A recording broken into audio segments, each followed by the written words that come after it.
Hurmatli mehmonlar, aziz ota-onalar, bugun 2024-25 o'quv yilida Ma'had tarixidagi 48-bitiruvchilarning xatmona kechasiga xush kelibsizlar. أَمَّنْ هُوَ قَانِتٌ آنَاءَ اللَّيْلِ سَاجِدًا وَقَائِمًا يَحْذَرُ الْآخِرَةَ وَيَرْجُو رَحْمَةَ رَبِّهِ.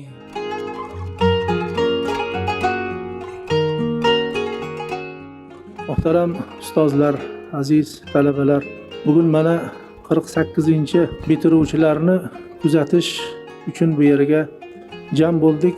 Alloh taolo mana shunday anjumanlarni ko'plab davomli bo'lmoqligini o'zi nasibu ro'zi qilsin. Avvalo O'zbekiston musulmonlar idorasi raisi muftiy Shayx Nuriddin Xoliqnazar hazratlarini ta'lim muassasasi bitiruvchilariga tabrigini yo'llashga ijozat bergansizlar.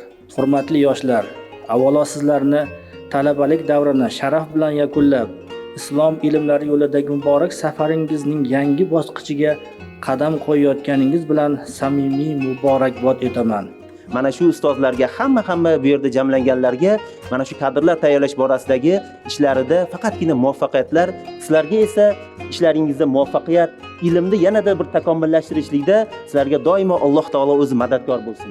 Mana shu dargohni nomini bitiruvchilarimiz o'zlari mana mustaqil faoliyat boshlagan holatda ham nomini, sha'nini ulug'lashga mas'ul ekanligingizni bir nasihat qilib qo'ymoqchimiz.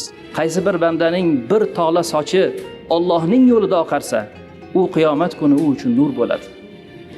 Biz ustozlarimizning sochlariga oralagan bu oqlar Allohning yo'lida oqarganligiga Allohning huzurida guvohmiz.